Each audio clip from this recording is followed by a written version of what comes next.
Welcome to Bansal academy. मैं आपके साथ सिमरन। और जो हमने केवीएस एनवीएस पीजीटी मैथ्स के लिए एक प्रिडिक्शन सीरीज स्टार्ट की थी जिसमें हम आपको कॉन्सेप्ट्स और पीवाईक्यू करवाते थे। अब कॉन्सेप्ट्स आप लोगों के हो चुके हैं लगभग। अब हम आ जाते हैं सीधे पीवाईक्यूज पर। तो आज मैं आपको 2023 का जो आपका एग्जाम हुआ था उसके क्वेश्चन नंबर 1 से लेके क्वेश्चन नंबर 50 तक ओनली मैथ्स के क्वेश्चंस मैं आपको करवा रही हूँ। तो यहाँ पर आज मैंने आप लोगों के 50 क्वेश्चंस लिए हैं। 50 क्वेश्चंस के बारे में डिस्कशन करते हैं। सबसे पहले अगर मैं आपको बता दूं, बंसल एकेडमी में आपको टायर 1 और टायर 2 दोनों का रिकॉर्डेड बैच आपको मिल रहा है। डेली क्लासेस होंगी, बुक्स होंगी, daily test, rank selection confirm है ही। और ये वैलिडिटी आपको 365 डेज तक 1499 में आपको ये बैच मिल जाता है। इसके बाद अगर आपने बहुत ज्यादा पढ़ लिया और अभी आपको सिर्फ और सिर्फ प्रैक्टिस करनी है तो unit wise live test, chapter wise live test भी आपको मिल रहा है और ये आपको सिर्फ 499 में मिलता है। अब हम आ जाते हैं हमारे पीवाईक्यूज पर जो आज हम 50 क्वेश्चंस करने वाले हैं। कल नेक्स्ट क्लास में हम 51 to 100 क्वेश्चंस करेंगे। अब डेली ऐसी आपकी पीवाईक्यू सीरीज चलने वाली है। प्रिडिक्शन सीरीज अब आपकी खत्म हो चुकी है, कॉन्सेप्ट सब आपके हो चुके हैं। अब हम पीवाईक्यू पर आ जाते हैं। तो फर्स्ट क्वेश्चन आपका ये है, let A is equal to, A आपको एक सेट दे रखा है, आर आपका रिलेशन कुछ इस तरीके से यहाँ पर आ रहा है। Then the set of ordered pairs in R R, आपको वो वाले ऑर्डर्ड पेयर यहाँ पर बनाने हैं इस सेट ए से जो इसको सेटिस्फाई करते होंगे। अब इसने क्या बोला है, x प्लस वाई, एक्स और y कहाँ से लेने हमें सेट ए से, दोनों ही क्या होने चाहिए आपके ग्रेटर देन इक्वल टू 8। मतलब उन दोनों का अगर आप सम कर दो तो वो किसके इक्वल आना चाहिए, 8 से बड़ा। मैं यहाँ पर क्या करती हूँ, लेट करती हूँ। सबसे पहले अगर मान लो मैं x को 1 ले लूं, अगर x 1 है तो y की वैल्यू क्या होगी, 7 या 7 से बड़ी। बट y कहां से लेना, हमें सेट a से लेना, वो हमारे पास पॉसिबल ही नहीं है, तो that is equal to not possible. फिर उसके बाद आप लेट कर लो x को 2। अगर मैं x को 2 लेट करती हूँ तो y की वैल्यू क्या हो जाएगी, ग्रेटर देन इक्वल टू 6। और y भी मुझे कहां से लेना, सेट a से लेना है, तो ये वाला भी नॉट पॉसिबल केस। फिर उसके बाद आता है कि अगर मैं x को क्या ले लूं, 3 ले लूं, तो y की वैल्यू या तो 5 के इक्वल या 5 से बड़ी। तो यहां से आपके r के अंदर क्या आ जाएगा, एक सेट आएगा, that is the 3,5 only one. फिर उसके बाद ये है कि अगर मैं x की वैल्यू को 4 ले लूं तो y की वैल्यू आपकी 4 या 4 से बड़ी। तो यहां से जब आप रिलेशन बनाओगे तब आपके पास 4,4 और 4,5 दो आपके एलिमेंट्स आ जाते हैं। अगर मैं लेट कर लू x इज इक्वल टू 5 तो y की वैल्यू क्या आनी चाहिए, 3 या 3 से बड़ी। तो अब आपके पास जो रिलेशन होंगे वो आ जाएंगे 5,3, 5,4 और 5,5। आपको क्या बनाना है, पूरा एक रिलेशन, ये R1 R2 R3 इस तरीके से आए, आपको सारे कंप्लीट R बनाना। तो कंप्लीट R में आपके ये सारे के सारे एलिमेंट्स आ जाएंगे, 3,5, 4,4, 4,5, 5,3, 5,4, 5,5। ये आपके सारे के सारे क्वेश्चंस आ जाते हैं। तो यहाँ पर आपका ऑप्शन नंबर 3 यहाँ पर करेक्ट। ऑर्डर्ड पेयर हमें सारे लिखने थे, ये नहीं कि बस एक दो लिख दिया तो भी काम चल जाएगा, नहीं सारे। उसके बाद ये क्या, आपको इस फंक्शन के डोमेन निकालने। ये जो फंक्शन है ये आपका p बाय क्यू फंक्शन है। कैसा फंक्शन है, p by q. p by q का मतलब होता है रैशनल फंक्शन है।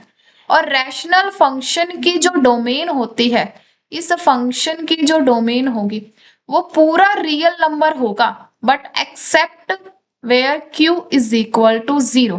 बस हमें जहां पर भी आपका जो ये डिनोमिनेटर है, ये जहां कहीं पर भी 0 होता है उसको रियल नंबर में से हटा दो। बाकी आपका ये फंक्शन की डोमेन पूरे आर के ऊपर डिफाइन है।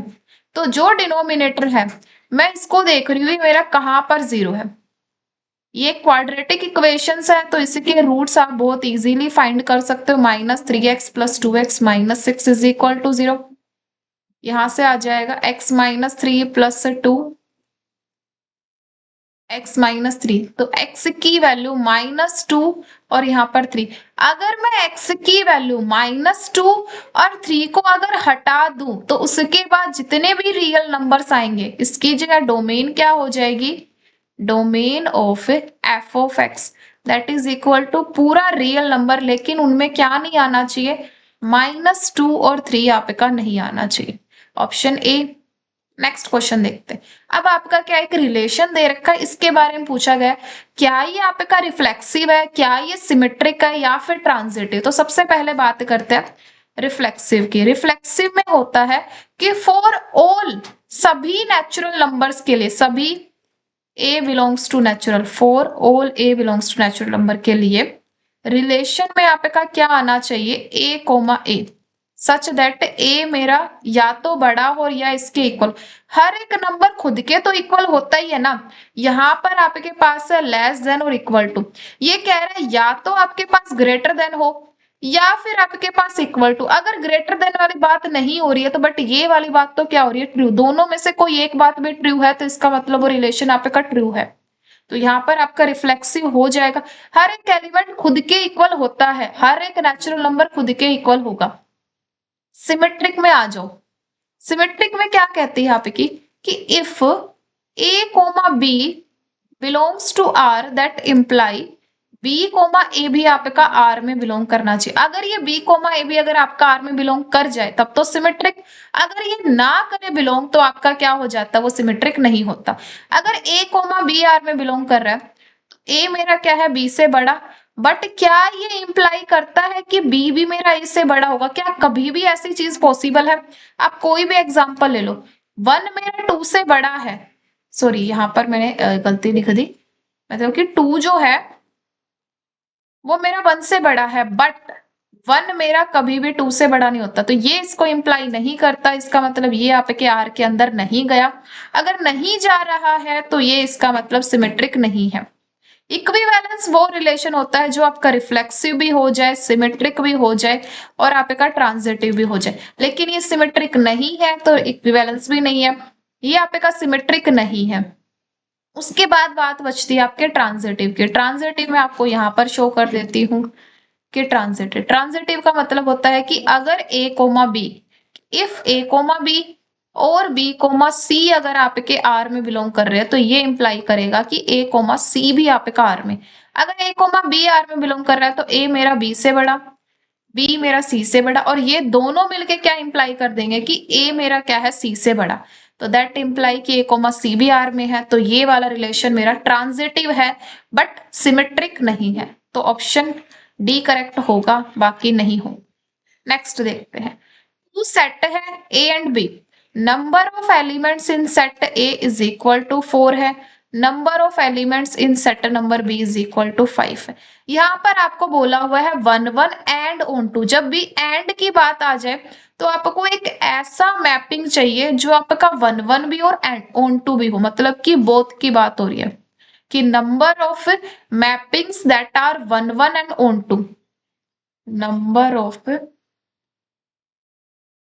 Mappings that are 1 1 and onto both, जो दोनों हो। अब दोनों होने के लिए क्या चाहिए, एक आपके पास नेसेसरीली कंडीशन होती है, दोनों मतलब कि जो 1 1 भी हो और आपके ऑन टू भी हो। यहां पर मुझे ये फंक्शन 1 1 ऑन टू नहीं दिख रहा, जो 1 1 प्लस ऑन टू दोनों होते हैं उसके अंदर एक कंडीशन होती है कि number of elements in A is equal to number of elements in B. अगर दोनों इक्वल है तभी आप अपना डायरेक्ट आगे फॉर्मूला अप्लाई करना। अगर ये दोनों अगर इक्वल नहीं है, if number of elements B के अगर इक्वल नहीं है तो number of 1 1 onto mapping, जो 1 1 भी हो और ऑन टू भी हो, वो आपकी कितनी हो जाएंगी, 0। दोनों साथ में आपकी 0 हो जाती है, तो ऑप्शन डी यहाँ पर करेक्ट। नेक्स्ट क्वेश्चन देखो, यहाँ पर आपको U का मतलब है कि यूनिवर्सल सेट में कितने एलिमेंट्स है वो दे रखा है। ए के ऊपर यहाँ पर डैश मतलब कि ए का कॉम्प्लीमेंट दिया हुआ है, सेट बी दिया हुआ है, ए इंटरसेक्शन बी भी एलिमेंट दिए हुए, ए यूनियन बी के आपसे निकलवाए हैं। ए यूनियन बी के एलिमेंट्स हमको फाइंड करने, इसका फॉर्मूला होता है n of A number of elements in B minus number of elements in A intersection B. इन्होंने बी भी आपको दे रखा है, कितने हैं बी सेट में एलिमेंट, इंटरसेक्शन के भी दे रखे, बट की नहीं दी इन्होंने, एक कॉम्प्लीमेंट के दे दिए। तो मैं number of elements in A निकाल सकती हूँ कैसे? Number of elements in universal set minus number of elements in A complement, कितना हो जाएगा? 30 minus 15 that is equal to 15 answer. 15 तो यहां से पहले बोर्ड मास लगेगा, पहले प्लस करो देन फिर आप आगे 20 minus 3 that is equal to 70। यहाँ पे का 17 आंसर यहाँ पर करेक्ट। नेक्स्ट क्या है? In a survey of 400 students of a school, आपके सर्वे में क्या कर रहे हैं? 400 बच्चे हैं यहाँ पे के स्कूल के, उसमें से कॉफी कॉफी वाले जो स्टूडेंट्स है कितने हैं? 100। सी से क्या रिप्रेजेंट कर रही हूं मैं? कॉफी को रिप्रेजेंट करूं। 150 लाइक टू ड्रिंक टी, इस टी से क्या डिनोट करूं? मैं टी को ही डिनोट कर रही हूं, कितने? 150। दोनों कौन कौन पीता है? Both coffee as well as tea, मतलब कि कॉफी का इंटरसेक्शन अगर टी के साथ कर दूं तो वो कितने हैं? 75 है।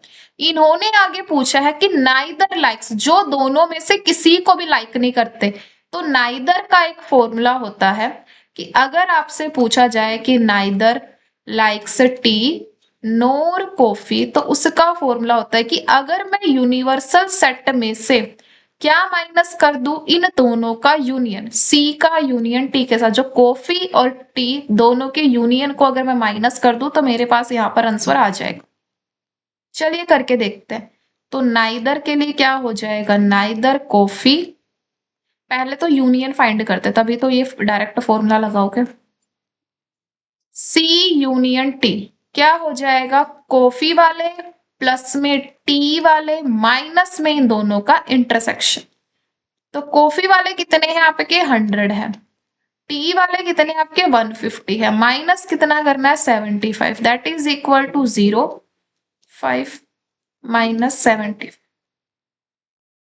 तो यहां से हो जाता है 7 175। यहीं पर आंसर को टिक मत कर देना, 175 हमें दिख रहा है, ये नहीं होगा। अभी हमें नाइदर वाले, जो दोनों में से किसी को लाइक नहीं करते, यूनिवर्सल सेट में आपके 400 स्टूडेंट्स है, जो दोनों को लाइक करते हैं 175, तो यहां से आ जाएगा 5 9 माइनस 7 2 3 माइनस 1 2, तो ये आपका आंसर होगा 225 आपका आंसर होगा। 175 को टिक मत कर देना।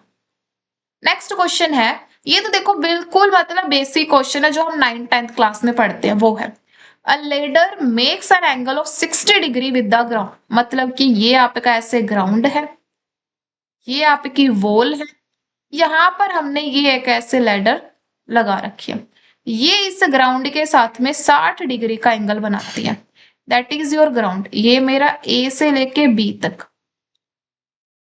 ए बी क्या है? ग्राउंड। सी, ए सी क्या है? लैडर है मेरी, और फिर बी सी क्या है? वॉल है। ठीक है, फिर उसके बाद इन्होंने क्या बोला? If the foot of the ladder, ये जो फुट है यहाँ पे जो इसका पैर है, ये इस वॉल से, ये वॉल है और ये लैडर, इन दोनों के बीच में कितना डिस्टेंस है? 2 मीटर का डिस्टेंस है इन दोनों के बीच में। मुझे क्या निकालना है? एसी मुझे यहाँ पर फाइंड करनी है। एसी कितना होगा? तो टेंजेंट थीटा का एक फॉर्मूला होता है, tangent theta is equal to perpendicular upon base. देखो जो वॉल है वो ग्राउंड के ऊपर क्या है? परपेंडिकुलरली खड़ी है, यहाँ पर क्या बनाएगी? 90 डिग्री। ये that is your perpendicular, that is your base. तो टेंजेंट थीटा का फॉर्मूला होता है परपेंडिकुलर अपॉन बेस। थीटा कितना है? 60 डिग्री है। Perpendicular that is the BC हम फाइंड कर लेंगे, बेस आपका 2 है। टेंजेंट 60 डिग्री की वैल्यू होती है √3, ठीक है, that is equal to √3 into में 2 is equal to BC. BC की वैल्यू भी आ चुकी है आपके, ए बी की वैल्यू भी। अब क्या लगा दो? Pythagoras theorem, Pythagoras theorem. Pythagoras theorem क्या कहती है? हाइपोटेन्यूज का स्क्वायर, परपेंडिकुलर का स्क्वायर प्लस में बेस का स्क्वायर। हाइपोटेन्यूज कितना है आपका? एसी है, एसी का स्क्वायर। परपेंडिकुलर कितना है आपका? बीसी है, बीसी का स्क्वायर। बेस कितना है आपका? एबी है, इसका स्क्वायर। तो बीसी कितना हो जाएगा? √3 इंटू 2 का स्क्वायर प्लस में एबी 2 का स्क्वायर। 4 3 12 प्लस 2 कितना हो जाता है आपका यहाँ पर, सॉरी 2 2 4 ना, तो 16 हो गया। AC की वैल्यू, AC के स्क्वायर की वैल्यू, AC के स्क्वायर की वैल्यू 16 है, तो AC की वैल्यू कितनी हो जाएगी आपके पास, 4 मीटर यहाँ पर हो जाती है। नेक्स्ट क्वेश्चन देखते हैं। आपका ये क्या है, ट्रिग्नोमेट्रिक इक्वेशन का सॉल्यूशन आपको यहाँ पर फाइंड करना है। आप इस पूरे को है ना एक ही फॉर्मेट में कन्वर्ट कर लो। जैसे कि यहाँ पर क्या चल रहा है, कोस स्क्वायर चल रहा है, यहाँ पर साइन स्क्वायर। मैं एक यहाँ पर प्रॉपर्टी लगा देती हूँ कि कोस स्क्वायर एक्स मेरा कितना होता है, 1 माइनस साइन स्क्वायर एक्स। तो यहां से मेरे पास कितना आ जाएगा, 5 into 1 minus sine square x plus 7 sine square x minus 6 is equal to 0। तो यहां से क्या हो जाता है, 5 minus 5 sine square x plus 7 sine square x minus 6 is equal to 0। तो यहां से क्या हो जाएगा, 2 sine square x is equal to 1। तो यहां से क्या हो जाएगा, sine square x is equal to 1 by 2। तो साइन एक्स की वैल्यू कितनी हो जाती है, 1 बाय रूट 2। अब हम लोगों को सबको पता है कि साइन एक्स की वैल्यू 1 बाय रूट 2 कहां पर होती है, पाई बाय 4 पर होती है। तो हम लोग सीधा क्या पुट कर देते हैं, 3 को यहाँ पर टिक कर देते हैं। बट 3 ऑप्शन टिक नहीं होगा, क्यों नहीं होगा, क्योंकि sine x is equal to sine y, ये आपका एक्स और वाई कब इक्वल होते हैं, जब n पाई प्लस माइनस 1 की पावर n इंटू वाई यहाँ पर आपके पास आता है। तो सेम यहाँ पर भी क्या करोगे, sine x is equal to sine pi by 4। तो ये आपका क्या हो जाएगा, x is equal to n pi plus minus 1 की पावर n इंटू में पाई बाय 4। ये वाली बात आ जाती है। अब ये -1 है, या तो ये ओड वैल्यू के साथ नेगेटिव हो जाएगा या इवन वैल्यू के साथ पॉजिटिव। तो ऑप्शन नंबर डी करेक्ट होगा, सी को मत करके आ जाना। हमें आता हुआ क्वेश्चन भी इसी तरीके से, क्योंकि हमें हाफ नॉलेज होती है हाफ नहीं होती, इसलिए हम लोग गलत कराते हैं। तो गलत मत करके आना, टिक करके आना, तो बिल्कुल अच्छे से करके आना। नेक्स्ट क्वेश्चन देखते हैं। इसमें क्या पूछी गई है, मिनिमम वैल्यू। हम लोगों को एक रिजल्ट आता है, a cos x plus b sin x। इसकी जो रेंज होती है ये हमारा होता है root A square plus B square, और ये यहाँ पर माइनस ए स्क्वायर प्लस, ये इनके बीच का होता है। लेकिन इसमें एक कांस्टेंट और ऐड कर दिया, तो आप यहाँ पर भी एक कांस्टेंट ऐड कर दो, इधर भी प्लस सी कर दो, इधर भी प्लस सी, इधर भी प्लस सी। इसकी क्या पूछी गई है, मिनिमम। मिनिमम वैल्यू आपकी ये हो जाएगी, मिनिमम वैल्यू क्या हो जाएगी, minus under the root A square plus B square plus C. अब आपके पास minus under the root A कितना है, कोस के जो कोफिशिएंट है वो आपका ए है, 2√5 का square plus B sine x का जो कोफिशिएंट है वो 4 प्लस सी 7। तो यहां से आपका क्या हो जाएगा, minus under the root 2 2 4 plus 5 20 20 plus में 4 का स्क्वायर 16 36 यहाँ पर प्लस 7 और 36 का स्क्वायर आपका -6 plus 7 that is equal to 1। यहाँ पर आप लोगों का करेक्ट आंसर हो जाता है, option C is your correct answer. Next question देखते हैं। यहाँ पर क्या दे रखा है कि आपको बताना है कि ऐसा कौन सा कॉम्प्लेक्स नंबर होगा जो इस कंडीशन को सेटिस्फाई करता है। अगर आपके मॉड्यूलस में अगर ऐसा चल रहा है z1 बाय z2, तो मैं इसको यहाँ पर ऐसे अलग अलग कर सकती हूँ। तो मैं इन दोनों को क्या कर लेती हूँ, अलग अलग, iota plus Z iota minus Z is equal to 1। ये हो गया, मैंने दोनों को अलग अलग कर लिया। इसको मैं अपना राइट हैंड साइड ले जाऊं। z क्या है, मेरा कॉम्प्लेक्स नंबर, और कॉम्प्लेक्स नंबर को किस तरीके से लिखते हैं, x प्लस आयोटा y करके लिखते हैं। तो यहां से iota as it is z की वैल्यू हो जाएगी x plus iota y that is equal to iota minus x plus iota y। यहां से आपके पास हो जाएगा, रियल नंबर्स को अपना अलग लिखो और इमेजिनरी नंबर्स को अपनी अलग लिखो।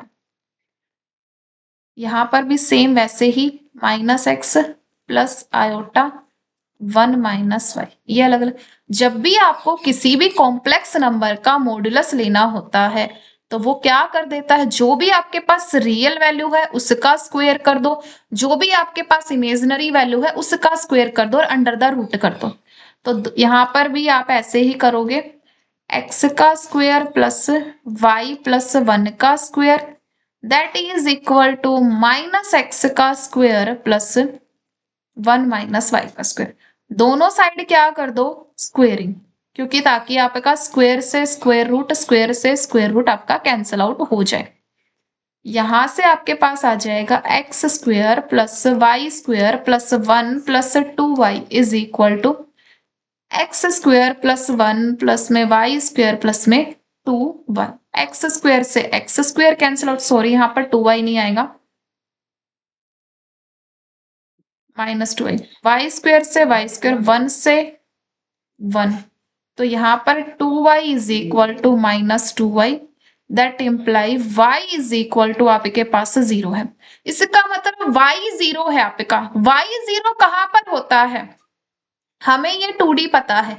इस पूरी लाइन जो ये आपकी x एक्सिस होती है, इस पूरी लाइन पे आपने कोई भी पॉइंट लिखा तो 2,0 3,0 हम इस तरीके से लिखते हैं, क्योंकि पूरी x एक्सिस के ऊपर आपका y क्या होता है, 0। तो यहाँ पर आपका कौन सा ऑप्शन करेक्ट हो जाएगा, ए ऑप्शन आपका करेक्ट हो जाता है। Multiplicative inverse of 3 plus 2 iota, हमने पता है कि मैंने आपको कॉम्प्लेक्स नंबर के कॉन्सेप्ट्स भी करवाए थे, अभी प्रिडिक्शन सीरीज जो आपकी चल रही थी उसमें भी मैंने ये क्वेश्चंस करवा रखे हैं। आपके पास अगर कोई भी z that is the complex number हो और उसका हमसे क्या पूछ ले, मल्टीप्लीकेटिव इनवर्स, तो वो होता है 1 अपॉन में z। तो यहाँ पर आपके पास z की वैल्यू है 3 प्लस 2 आयोटा, तो मल्टीप्लीकेटिव इनवर्स आपका क्या हो जाएगा, 1 बाय में z that is the 1 upon में 3 प्लस 2 आयोटा। लेकिन ये तो यहाँ पर किसी से भी मैच नहीं हो रहा है, तो मैंने आपको कॉन्सेप्ट्स में बताया हुआ है कि यहाँ पर आपको रैशनलाइजेशन करनी होगी। रैशनलाइजेशन क्या कहती है, जो नंबर आपका नीचे लिखा हुआ है ना, सेम उसी नंबर से मल्टीप्लाई, सेम उसी नंबर से डिवाइड, जो आयोटा का साइन सिर्फ चेंज होगा। 3 माइनस 2 आयोटा अपॉन, इन दोनों का यहाँ पर करोगे तो आपके पास एक प्रॉपर्टी बन रही है a plus B into A minus B, जो होता है a का स्क्वायर माइनस b का square that is the 9 minus 2 iota का स्क्वायर 4 आयोटा का स्क्वायर। आयोटा स्क्वायर होता है -1 that is equal to 3 minus 2 iota upon में 13। 3 बाय 13 माइनस 2 बाय 13 आयोटा, आपका ऑप्शन सी यहाँ पर करेक्ट हो जाता है। नेक्स्ट क्वेश्चन पे आ जाते हैं।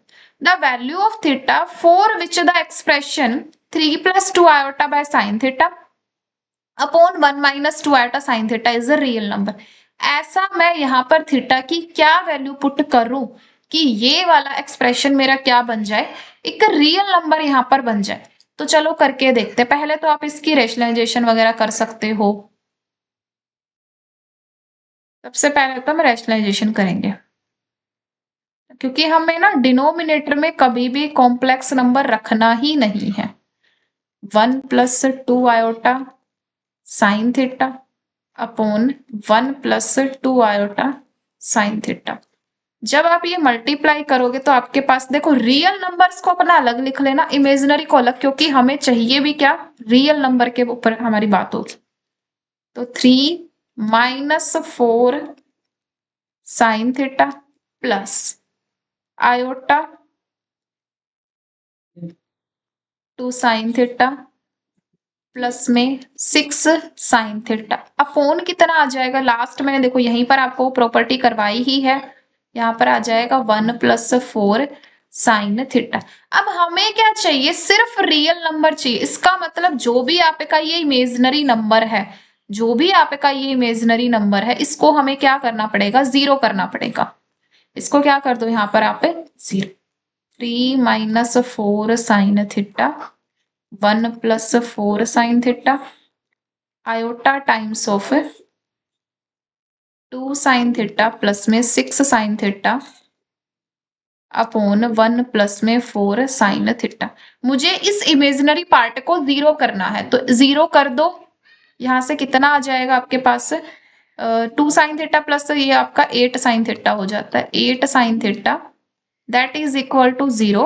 1 प्लस 4 साइन साइन का स्क्वायर, साइन का स्क्वायर, और यहाँ पर ऊपर भी साइन का स्क्वायर। देखो डिनोमिनेटर तो कभी जीरो होता नहीं है, ठीक है, अपना न्यूमरेटर ही जीरो होता है, तो यहां से हो जाएगा कि साइन थीटा आपका कितना है, जीरो। और साइन थीटा जीरो कहां पर होता है मेरा, एन पाई पर। तो यहाँ पर कौन सा ऑप्शन, डी ऑप्शन आपका करेक्ट हो जाएगा। नेक्स्ट क्वेश्चन को करते हैं। देखो जरा, अब ये वाला क्वेश्चन है ना, अब इस क्वेश्चन को अगर हम सोल्व करने लगे तो थोड़ा सा टाइम लगेगा, लेकिन मुझे एक प्रॉपर्टी पता है कि sine inverse x plus cos inverse x is equal to कितना होता है वो, पाई बाय 2। अब मैंने ये प्रॉपर्टी क्यों देखी, क्योंकि मुझे यहाँ पर ब्रैकेट में इस अंदर वाले को क्या बना दूं मैं, अगर मैं पाई बाय 2 बना दूं तो मेरा राइट हैंड साइड में 1 आ जाएगा, क्योंकि मुझे पता है साइन बाय 2 की वैल्यू क्या होती है, 1।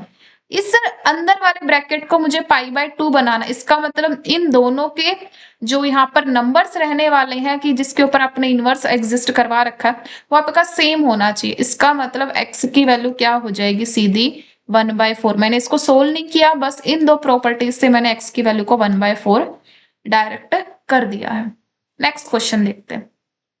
अगर आपके पास tangent inverse plus tangent inverse y is equal to 2π/5 है, then cotangent inverse plus cotangent inverse y वो कितना हो जाएगा, आपको ये फाइंड करना है। इसको भी जब आप सोल्व करोगे तो आपके पास आएगा -2.31, मतलब कि नेगेटिव आ रहा है, तो ये भी आपका गलत है, ऑप्शन बी यहाँ पर आपका करेक्ट हो जाएगा। ठीक है, नेक्स्ट क्वेश्चन पे चलते हैं। नेक्स्ट क्वेश्चन क्या है कि the equation of the straight line passing through the point. आपको एक इक्वेशन बनानी है स्ट्रेट लाइन की। स्ट्रेट लाइन की इक्वेशन होती है y is equal to mx plus में c। ठीक है, ये कहां से पास हो रही है, आपकी 3,2 से। तो ये सारी की सारी आपको इक्वेशंस क्या दे रखी है, स्ट्रेट लाइन की है, तो इसको करवा के देखते हैं। आपको x की वैल्यू, ये y की वैल्यू, अगर मैं यहाँ पर एक्स वाई की वैल्यू को पुट करती हूँ तो 5 इज इक्वल टू 1, क्या होता है 5 कभी 1 के इक्वल, नो। इसमें पुट करूँ तो 3 - 2 is equal to 1 is equal to 1। तो ये हो सकता है, इसको होल्ड पे रखो, ऑप्शन सी भी आपका डिस्कार्ड। सिर्फ मैंने ये देखा कि अगर स्ट्रेट लाइन है और 3,2 से पास हो रही है तो कंफर्म आपकी यहाँ पर इसको सेटिस्फाई करती होगी। जो जो नहीं कर रही थी उनको मैंने हटा दिया। उसके बाद इसने ये कहा है कि जो आपकी स्ट्रेट लाइन की इक्वेशन होगी वो परपेंडिकुलर है आपकी इस लाइन के। अगर कोई लाइन आपस में आपकी परपेंडिकुलर होती है, उन दोनों का जो स्लोप होता है वो आपके -1 के इक्वल होता है। इसको मान लो आप m1 और यहां से इस इक्वेशन को मान लो y is equal to m2x। तो यहाँ पर m2 की वैल्यू कितनी है, 1 है। m1 हमें निकालना है, m1 1 इंटू -1। m1 की वैल्यू कितनी आ चुकी है, -1। अब हमें ये c भी निकालना है। c को कैसे निकालोगे आप, y is equal to -x plus c। कहाँ का सेटिस्फाई कर रही है, 3,2 से, तो 2 -3 प्लस c, तो 2 + 3 is equal to c। c की वैल्यू कितनी आ चुकी है, 5। तो इसका मतलब y is equal to -x plus 5। That imply x plus y is equal to 5। यहां पर आपका करेक्ट हो जाता है, ऑप्शन डी ऑप्शन करेक्ट है। नेक्स्ट क्वेश्चन देखते हैं। इसने यहाँ पर क्या बोला है कि एक पॉइंट 4,1 जो आपके ट्रांसफॉर्मेशन के अंदर आया हुआ है। पहला उसने ऑप्शन, मतलब पहला उसने पॉइंट क्या कहा कि रिफ्लेक्शन हो रही है about the line y is equal to x। आपका पता है आपको भी कि y is equal to x line आपकी यहाँ ऐसे ऐसे जाती है। 4,1 मान लो कहीं आपका यहाँ पर लाई करता है, ठीक है, 4,1 कहीं यहाँ, इसकी रिफ्लेक्शन हो रही है y is equal to x. तो क्या हो जाता है, x कोमा वाई आपका y कोमा x में कन्वर्ट हो जाता है। जो इसने फर्स्ट पॉइंट बताया है रिफ्लेक्शन वाला, ये रिफ्लेक्ट होके आपका इधर की साइड बन जाएगा। ये आपका यहाँ पर है 4,1, ये आपका रिफ्लेक्ट होके यहाँ पर बन जाएगा 1,4। तो रिफ्लेक्शन के अंडर क्या होता है, एक्स वाई आपके चेंज हो जाते हैं y, x में। तो फर्स्ट पॉइंट से तो 1,4 बन गया। फिर उसने आगे बोला कि ट्रांसलेशन हो रही है through a distance 2 units from the positive axis. Second point में क्या हो जाती है, ट्रांसलेशन x, y कितना डिस्टेंस जा रहा है आपका 2 यूनिट्स। तो यहां पर अब आपकी क्या हो जाएगी, x प्लस 2 कोमा वाई। ठीक है, इसमें आपका 2 का डिस्टेंस हो रहेगा। लास्ट कितना आ चुका था 1 कोमा 4। अब आपको इसमें क्या करना है 2 और ऐड कर देना 1 प्लस 2 कोमा 4। तो कितना हो चुका है 3 कोमा 4 आपका यहाँ पर आंसर करेक्ट। इजी था। रिफ्लेक्शन है तो एक्स वाई को वाई एक्स में चेंज कर लो। ट्रांसलेशन जितना उसने ऐड करने के लिए बोला हुआ सेम उतना ही आपका ऐड होके आ जाएगा। नेक्स्ट क्वेश्चन ये है, equation of a circle with centre on y axis. Centre आपका होता है h कोमा के, ये आपका x का कोऑर्डिनेट, ये y का। y एक्सिस के ऊपर x का कोऑर्डिनेट तो 0 है, इसका मतलब सेंटर क्या हो जाएगा y एक्सिस के ऊपर 0 कोमा के। तो अगर मैं इस तरीके से अगर इक्वेशन बनाऊं तो आप कर सकते हो। कहां से पास हो रही, ओरिजिन से। ओरिजिन से ही आपके सारे पास हो जाएंगे। एंड द पॉइंट 2,3 से भी वो आपकी पास हो रही है। आप यहाँ पर ये भी कर सकते हो कि हर एक ऑप्शन में 2 और 3 को पुट कर करके देखो कि कौन सा आपका सेटिस्फाई कर रहा है कौन सा नहीं। दूसरा जो इसका एग्जैक्ट मेथड होता है वो भी कर सकते हो। इक्वेशन सर्कल की इक्वेशन होती है x माइनस एच का स्क्वायर y माइनस के का square is equal to radius का स्क्वायर। h की वैल्यू तो 0 है तो यहाँ पे x का स्क्वायर, k की वैल्यू तो यहाँ पर इन्होंने बताई नहीं तो वो रख लो is equal to are square. फिर इन्होंने बोला कि कहां से पास हो रही है, ओरिजिन। ओरिजिन के कोऑर्डिनेट्स होते हैं 0,0। पासिंग थ्रो, पेपर में तो ये लिख के आना नहीं है कि पासिंग थ्रो 0,0, ये लाइन लिखो सीधा यहाँ पर पुट कर दोगे 0,0। तो यहाँ पर आ जाएगा k square is equal to are square. एक कंडीशन ये आ जाती है। दूसरा इसने क्या लिखा हुआ है, यहाँ पर आपको 2,3 से भी पास इसको करवाना है। 2,3 से करवाया तो 4, 3 माइनस के का square is equal to are square. R square की वैल्यू को यहाँ पर पुट करो। 4 प्लस में यहाँ पर कितना आ जाएगा 3, 9 प्लस में के स्क्वायर माइनस में 6 के का square. Cancel out cancel out. के की वैल्यू क्या क्या हो जाती है 13 बाय में 6। के की वैल्यू आपके पास आ चुकी है 13 बाय 6 है। आर की वैल्यू भी क्या हो जाएगी, दैट इज द आर का स्क्वायर। के का स्क्वायर तो 196 अपॉन में 36।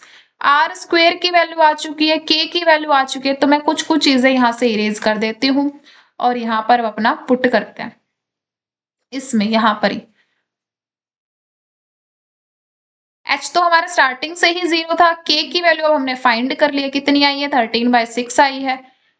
तो x का square plus y square plus 196 by में 36 माइनस यहाँ पर क्या हो जाएगा 26 बाय में 6 इज इक्वल टू में आर का स्क्वायर कितना है 196 बाय में 36। ये दोनों आप कैंसल आउट। एलसीएम लोगे तो 6x स्क्वायर प्लस में 6y स्क्वायर, यहाँ पर y भी आए ओके, माइनस का 26y इज इक्वल टू 0। अब यहाँ पर ज्यादा जल्दी ये मत कर देना कि 6x स्क्वायर 6y स्क्वायर तो हमारे सी और डी ऑप्शन में आ रहा है तो ए और बी तो हो नहीं सकता। ये गलती मत करना। y का कोफिशिएंट क्या है 26, क्या यहाँ पर 26 है, नो। 2 कॉमन लोगे तो यहाँ पर आ जाएगा 3x स्क्वायर प्लस में 3y स्क्वायर माइनस में 13y इज इक्वल टू 0। ये वाली यहाँ पर आपकी वैल्यू ट्रू होगी, ऑप्शन नंबर ए। ये भी गलत है। नेक्स्ट देखते हैं x माइनस 2 मॉड्यूलस। देखो अगर आपका कभी भी मॉड्यूलस ग्रेटर देन हो a से तो ये आपका दो तरीके से ओपन होता है। एक तो x की वैल्यू a से बड़ी होगी और x की वैल्यू माइनस a से छोटी होती है। ये आपका इस तरीके से ओपन होता है। बस आपको यहाँ पर यही ध्यान रखना था कि x माइनस 2 की वैल्यू इससे बड़ी और x माइनस 2 की वैल्यू आपकी छोटी होगी -6 से। तो इसका मतलब x की वैल्यू 8 से बड़ी और x की value -6 plus 2 that is the x की वैल्यू -4 से क्या होगी, छोटी होगी। x की वैल्यू 8 से बड़ी -4 से छोटी, बीच में अगर और है तो क्या आएगा यूनियन। तो इसका मतलब है -∞ से लेके -4 इक्वल टू नहीं आया है तो ओपन ब्रैकेट आएगा, और का मतलब यूनियन। 8 से बड़ी इंफिनिटी तक दोनों आएंगे आपके ओपन इंटरवल, क्लोज्ड ब्रैकेट नहीं आएगा। तो ऑप्शन नंबर बी यहाँ पर करेक्ट। नेक्स्ट क्वेश्चन देखते हैं। ये तो बिल्कुल मतलब कि वो जो कहते हैं ना डाटा हैंडलिंग वाला एक क्वेश्चन होता है कि सारी चीजें दे रखी है, बस आपको लिखनी थी। इन्होंने दे रखा है कि आपका जो सॉल्यूशन है वो 50 डिग्री सेल्सियस से 55 डिग्री सेल्सियस तक है। मैं आपको ये बता देती हूँ, जैसे कि अब की बार तो इन्होंने कन्वर्जन फॉर्मूला भी लिख दिया, तो नेक्स्ट टाइम के लिए आप लोग अब कन्वर्जन फॉर्मूले को अपना याद रख लेना कि 9/5 C + 32 होता है। 50 डिग्री सेल्सियस है तो फahrenheit का फॉर्मूला कितना हो जाएगा, 9/5 × 50 + 32। ये यहां से होता है 90 प्लस में 32, that is equal to 120 degree फahrenheit। तो 122, ये भी गलत ये भी गलत। अब आपका जो बच गए उनमें देखते हैं।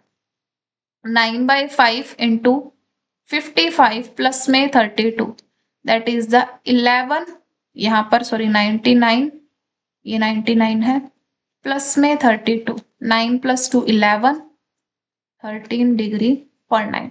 तो यहाँ पर आपका ऑप्शन ए गलत है, ऑप्शन डी आपका क्या है, सॉरी ऑप्शन ए करेक्ट है, ऑप्शन डी आपका गलत है। फिर इसके बाद इन्होंने क्या बोला है कि 3 balls are drawn from a bag containing 3 red. यहाँ पर लिख लो, रेड कितनी है 3 है, व्हाइट कितनी है 5 है, येलो कितनी है आपकी 2 है। The number of ways in which this can be done, आपके कितने नंबर ऑफ वे में ये डन होगा कि आपको एटलीस्ट 2 तो रेड चाहिए ही चाहिए।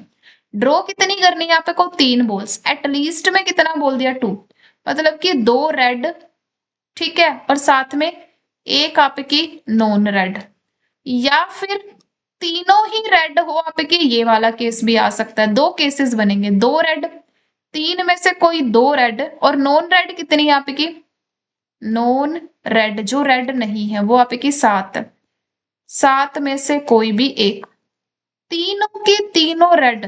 तो ये आपके 2 केसेस बन रहे थे, इनको जब सोल्व करोगे 3 factorial 2 factorial 1 factorial into 7 factorial 7 - 1 that is the 6 factorial, ये आपका 1 ही होता है।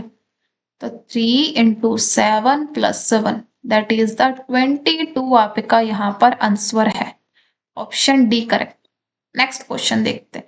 यहाँ पर क्या है, the number of ways in which a team of 11 players can be selected from 20 players, आपको 20 में से 11 सिलेक्ट करने हैं, ठीक है।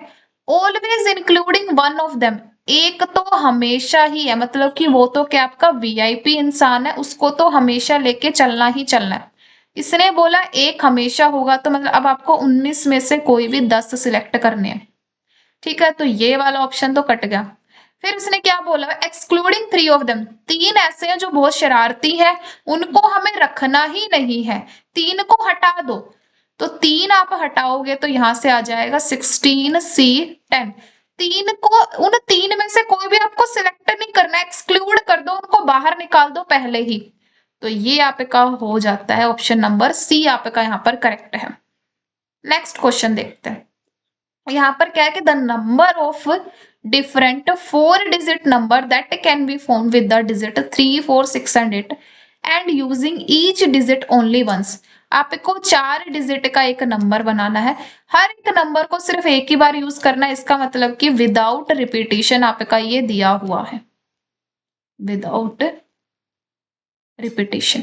अब देखो चारों में से कोई भी एक नंबर यहाँ पर आपका आ सकता है, चारों में से कोई भी एक, एक यहाँ पर है, 3 में से कोई भी एक, 2 में से कोई भी एक, 1 में से कोई भी एक, सीधा डायरेक्ट फॉर्मूला है। क्यों, क्योंकि आपकी परम्यूटेशन लगेगी यहाँ पे, इनका ऑर्डर मैटर करेगा। जैसे कि मान लो आपने पहले ये लिख दिया और दोबारा आपने क्या कर दिया ये, तो ये आपके क्या है, 2 अलग अलग नंबर बन रहे, लेकिन यहाँ पर कॉम्बिनेशन ये लगी, आप पहले किसी भी प्लेयर को सेलेक्ट कर लो, क्या ही फर्क पड़ता, आना तो उसको टीम के अंदर ही है ना, लेकिन यहाँ पर आपका ऑर्डर मैटर करता है, इसलिए हम यहाँ पर क्या लगाएंगे, परम्यूटेशन अप्लाई करते हैं। 4p1 4 फैक्टोरियल यहाँ पर होता है, 4p1 का यहाँ पर 4 फैक्टोरियल जब आप करोगे 4 factorial upon 3 factorial, 4 × 3 × 2 × 1 that is the 24 आपका यहाँ पर आंसर हो जाता है करेक्ट। नेक्स्ट क्वेश्चन देखते हैं। आपको एक मैट्रिक्स दे रखी है, इसकी हमें क्या करनी है, रैंक फाइंड करनी है। ए में से आइडेंटिटी मैट्रिक्स, ए में से क्या करना है, आइडेंटिटी मैट्रिक्स को माइनस। तो हमें पता है यहाँ से क्या करनी है, आइडेंटिटी मैट्रिक्स सीधे लिख ही लो ना यहीं पर, क्यों हम ज्यादा यहाँ पर टाइम वेस्ट करें या फिर पेजेस को वेस्ट करें। हमें पता है आइडेंटिटी मैट्रिक्स में सिर्फ डायगोनल पर ही कुछ एलिमेंट होता है, अदरवाइज तो कुछ होता ही नहीं। तो a माइनस आई हो जाएगा 0 1 0 0 0 0 1 0 0 0 0 0 0 0 0 1। ठीक है, इसकी रैंक क्या हो जाएगी, a माइनस आइडेंटिटी मैट्रिक्स की रैंक यहाँ पर कितनी है, linearly independent non zero, linearly independent non zero, linearly independent non zero. कितनी रोज आपकी linearly independent plus non zero है, 3 है। तो इसकी रैंक भी यहाँ पर 3 हो जाती। नेक्स्ट क्वेश्चन को देखते हैं। आपसे पूछा गया इसकी आइगन वैल्यूज कितनी है, इसका ऑर्डर कितना है, 3 क्रॉस 3 है। तो आइगन वैल्यूज भी कितनी होनी चाहिए थी, 3 होनी चाहिए थी, लेकिन उन्होंने 3 नहीं दी, आपको 1 दे रखी है, 2 दे रखी है। क्यों, क्योंकि आपकी आइगन वैल्यूज का इन्होंने क्या बना दिया, सेट बना दिया। सेट थ्योरी वाले करली ब्रैकेट्स में लिखा है, इसका मतलब कोई ना कोई आइगन वैल्यू आपकी रिपीट हो रही है। तो हम हमारी करेक्टरिस्टिक इक्वेशन से चलते हैं, सॉरी करेक्टरिस्टिक इक्वेशन तो बहुत टाइम बाद आएगी। a माइनस लेमडा आई करते हैं, a minus lambda I find करो, वो हो जाता है 2 minus lambda minus 5 5 0 3 minus lambda minus 1 0 minus 1 3 minus lambda. अब आपको क्या करना है, करेक्टरिस्टिक इक्वेशन फाइंड करनी है। Determinant of a minus lambda is equal to 0। ये आपका हो जाएगा 2 माइनस लेमडा 3 माइनस लेमडा का square minus 1 minus 5 0 minus 0 plus 5 0 minus 0, ये इक्वल टू 0। तो यहां से आपके पास आ जाएगा 2 minus lambda 9 plus lambda square minus 6 lambda minus 1 is equal to 0।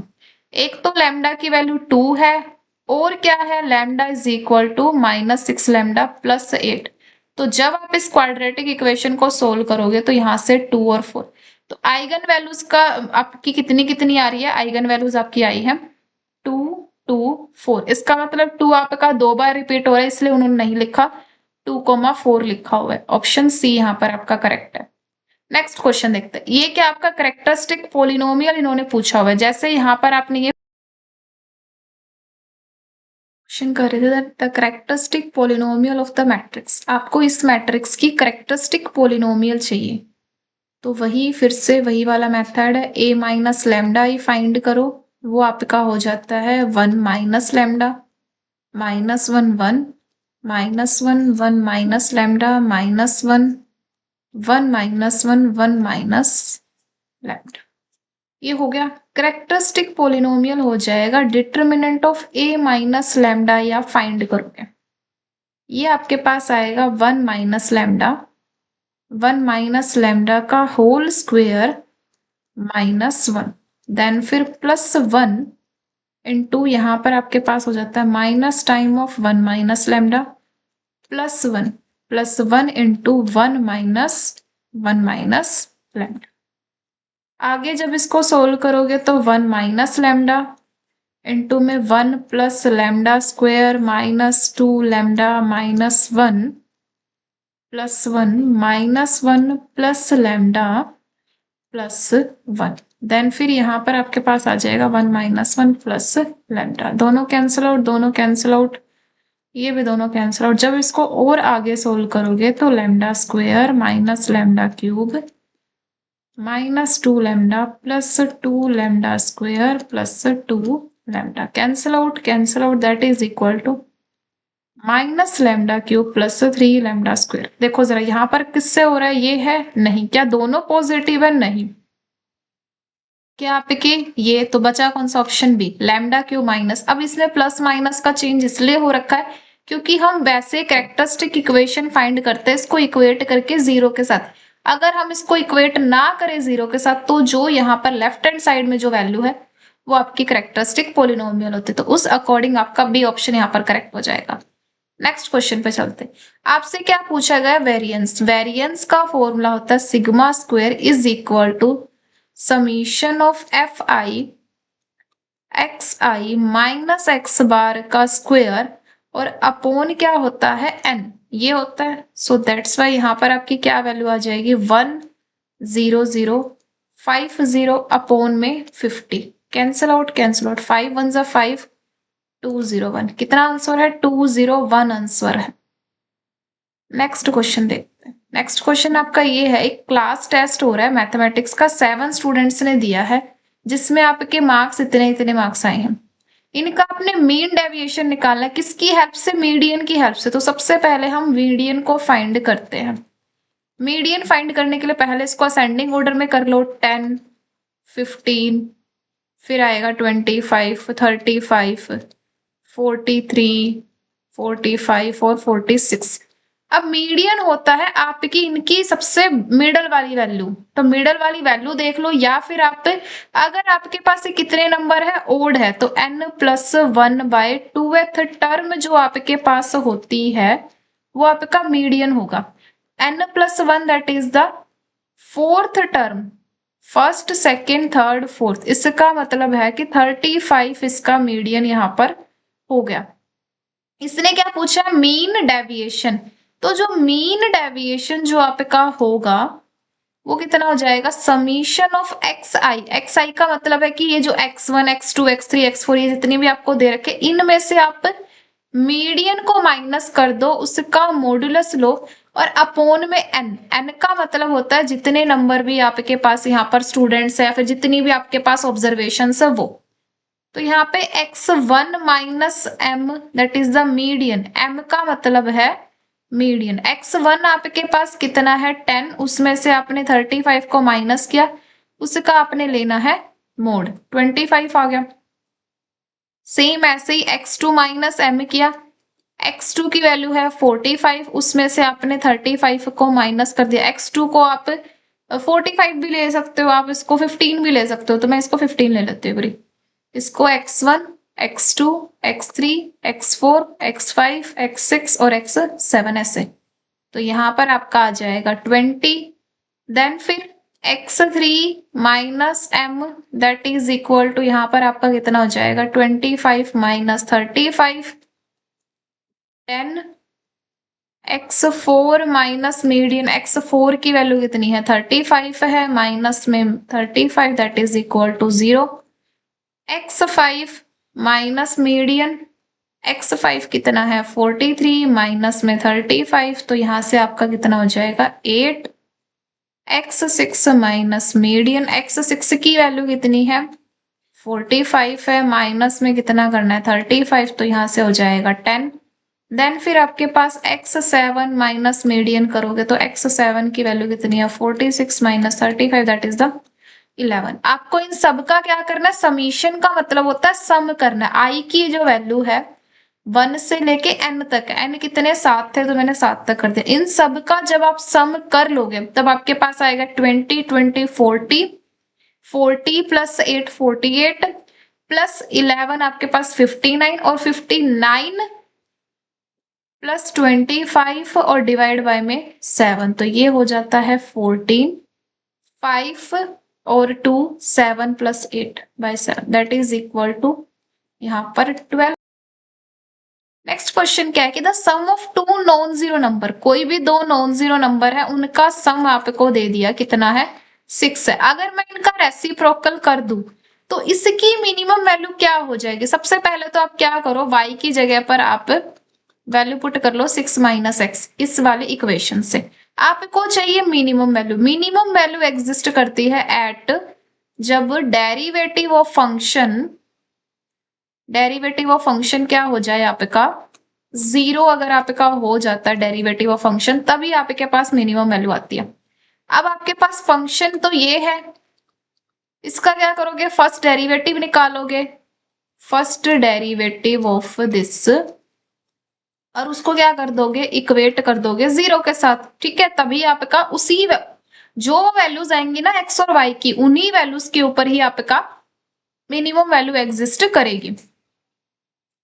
जब आप इसका डेरिवेटिव करते हो तो -1/x² प्लस 6 माइनस एक्स का whole square is equal to 0 that is equal to 1 by में x², 1 बाय में 6 माइनस एक्स का होल स्क्वायर। यहां से आपके पास आ जाएगा x square is equal to x square plus 36 minus 12x। तो ये दोनों चीजें कैंसिल आउट, x की वैल्यू आपके पास आ जाती है 3। जब x की वैल्यू 3 है तो y की वैल्यू कितनी हो जाएगी, y की वैल्यू भी आपकी 3 है, x की वैल्यू भी 3, y की वैल्यू भी 3। और x और y की वैल्यू जब 3 होंगी तभी आपके पास इस फंक्शन के पास क्या आएगी, मिनिमम वैल्यू। तो 1/x प्लस y की जो मिनिमम वैल्यू आपके पास होगी वो 1/3 प्लस 1/3 दैट इज द 2/3 आपके पास मिनिमम वैल्यू यहाँ पर होती है। ठीक है, तो यहाँ पर आपका क्या आंसर आ जाएगा करेक्ट, 2/3। नेक्स्ट क्वेश्चन देखते हैं। नेक्स्ट क्वेश्चन क्या है कि आपको इक्वेशन ऑफ टेंजेंट चाहिए। ठीक है, अब इक्वेशन ऑफ टेंजेंट क्या होती है, y is equal to M X plus C. भाई हमें कहीं से ये m की वैल्यू पता चल जाए, m क्या होता है आपका स्लोप होता है, हमें कहीं से स्लोप पता चल जाए।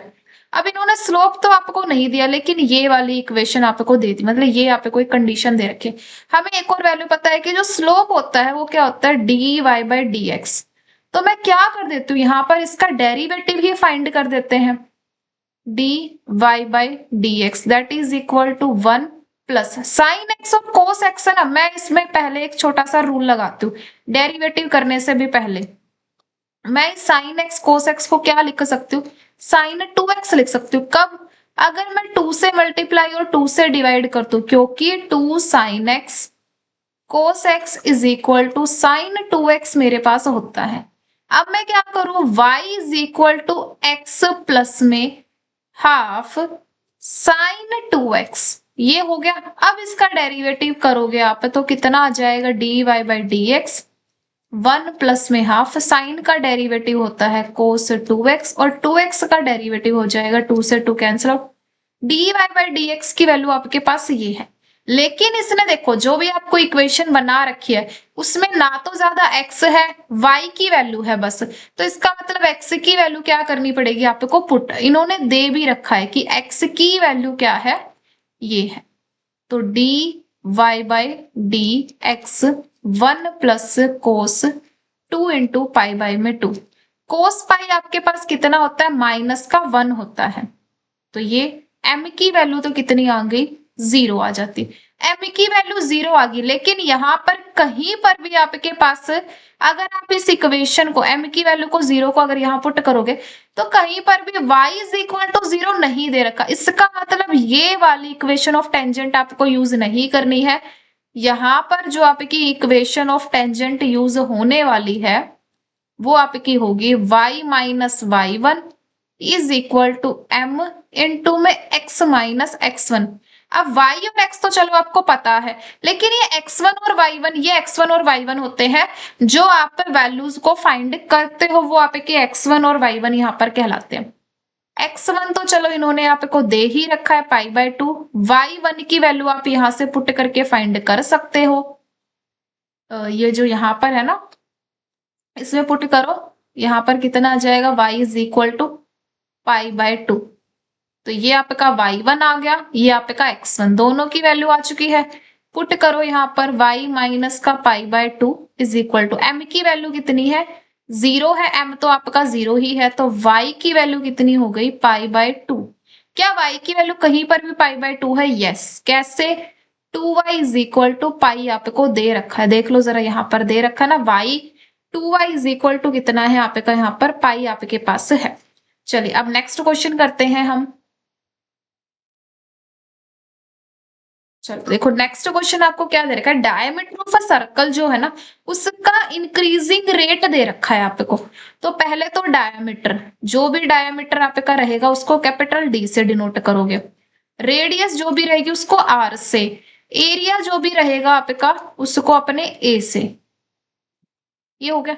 देखो यहाँ पर क्या आ रहा है, रेट ऑफ द इंक्रीज, जो हम अपने उसमें करते हैं कि जो आपकी एप्लीकेशन होती है डेरिवेटिव्स की जिसमें आपका रेट आ जाता है। तो डायमीटर डी डी किसके रिस्पेक्ट में आता है, रेट आपका टाइम के respect is the T.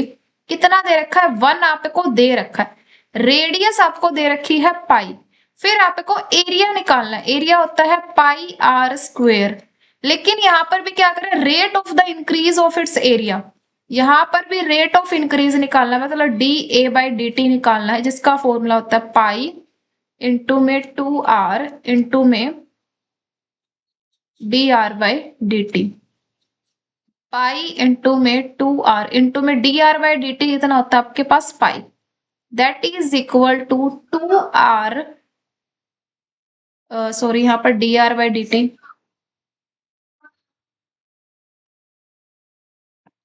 D R by D T को एज इट इज ही रखो। अभी D R by D T के बारे में बताऊंगी मैं, रेडियस को कैसे फाइंड करो।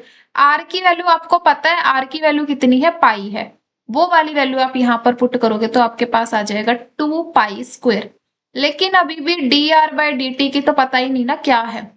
आप लोगों को ये पता है कि डायमीटर किसके इक्वल होता है आपका 2 टाइम्स ऑफ रेडियस के। अगर रेट ऑफ द इंक्रीज अगर यहाँ पर हुआ है तो ऑब्वियसली यहाँ पर भी तो होगा ही, that is the 2 into D R by D T. तो यहां से D R by D T की वैल्यू कितनी आ जाएगी, 1 बाय में 2 आ जाता है, 1/2 डायमीटर। तो जब आप इसको यहां पर पुट करोगे, सीधी मैं यहां पर वैल्यूज पुट कर रही हूं, ये आपके पास कैलकुलेट करने के बाद पाई का square, rate of the increase in centimetre. चलिए देखो नेक्स्ट क्वेश्चन आपके पास क्या है कि अप्रोक्सीमेट वैल्यू आपको इसकी फाइंड करनी।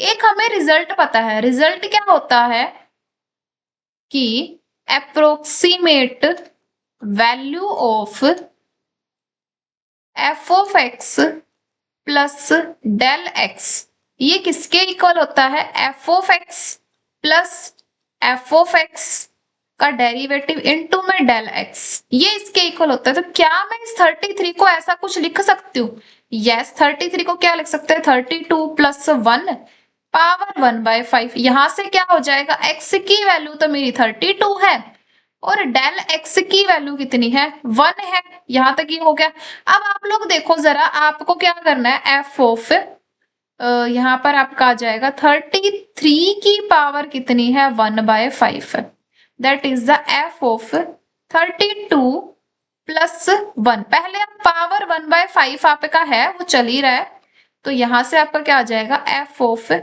32। ठीक है, मैंने एफ ऑफ एक्स को क्या लिया हुआ है, एक्स पावर 1/5 लिया हुआ है, तो 32 की पावर 1/5 ये हो जाएगा यहाँ पर। तो देन फिर आप आगे चलोगे तब आपके पास कितना आ जाएगा, आपको इसका क्या करना है, डेरिवेटिव निकालना, और इनटू में del times of x, x कितना था वो तो 1 था, ये आपको यहाँ पर फाइंड करना है। मतलब कुल मिला के हमारे पास ज्यादा सारी चीजें तो और हो जाएंगी, लेकिन जो नहीं होगा वो क्या है, इसको यहाँ पर 1/5 मत करो, ऐसे ही रखो, यहाँ पर भी 1/5 मत करो, क्योंकि मैंने क्या ले लिया है, फंक्शन ही मैंने ले लिया 1/5 वाला ले लिया। ठीक है, एफ ऑफ एक्स को इस तरीके से एफ ऑफ 32 जो, लेकिन डेरिवेटिव कैसे फाइंड करोगे, तो चलो डेरिवेटिव फाइंड करते हैं। एफ ऑफ एक्स आपके पास है एक्स की पावर 1/5, जब आप इसका डेरिवेटिव फाइंड करोगे तो 1/5 एक्स की पावर -4/5, एक्स की जगह पर क्या पुट करना है आपको, 32, क्योंकि हमें क्या चाहिए, एफ डैश ऑफ 32 चाहिए। तो जब आप इसमें पुट करोगे तो 2 की पावर होती है 5, 2 की पावर 5 मेरा होता है 32, दैट इज इक्वल टू -4/5। तो ये कैंसल आउट, तो यहाँ पर हो जाएगा 2 पावर 4 16, 5 80, ये आपका आ चुका है। इसको पुट कर दो, एफ ऑफ 32 भी देख लो कितना हो जाएगा, 2 पावर 5 की पावर 1/5 2, तो यहाँ पर 2, यहाँ पर 1/80, बच के आ गया आपके पास डेल्टा एक्स अभी भी बचा हुआ है, और डेल एक्स की वैल्यू कितनी है 1, तो यहां से आपके पास क्या आ जाएगा 2 प्लस 1/80। अब 1/80 आप इसको चाहे सोल्व करना है तो सोल्व कर लो, जिस भी तरीके से आपको करना है इसको सोल्व करके आप देख सकते हो। यहाँ पर शायद आप लोगों को थोड़ा दिख नहीं रहा है, तो मैं आप लोगों को ये यहाँ पर लिखवा देती हूँ। आपके पास जो लास्ट रिजल्ट आया 2 प्लस 1/80 है, दैट इज द 2.0, यहाँ पर आपका कितना आ जाएगा 100। देन आप इसको जब सोल्व करोगे 125 आपका इस तरीके से ये ऐसे हो जाए, करेक्ट। चलिए नेक्स्ट चलते हैं। 2 की पावर 3n माइनस 1 आपका किससे डिविजिबल होता है, n कहां से, नेचुरल, मैं मान लेती हूँ n को कितना मान लेते हैं 1। 2 पावर 3 माइनस 1, 2 3 जा 8, 8 माइनस 1 कितना होता है 7। 7 मेरा 8 से डिविजिबल है? नो। 7 मेरा 7 से डिविजिबल है, 9 से भी नहीं है, 6 से भी नहीं है। बस आपको क्या करना था, n की वैल्यू को पुट करके देखना था। चलिए नेक्स्ट क्वेश्चन क्या है, यहाँ पर ये वाला जो क्वेश्चन है ना, ये आपका बेयर्स थ्योरम का दे रखा है। काफी मतलब कि एक क्वेश्चन हमेशा आता है बेयर्स थ्योरम से, कंफर्म है आना ही आना। तो इसमें क्या कर रखा है इन्होंने, थोड़ा सा कॉम्प्लिकेटेड है, लेकिन अगर आपको बेयर्स थ्योरम आती है तो ये बहुत ज्यादा इजी हो जाएगा।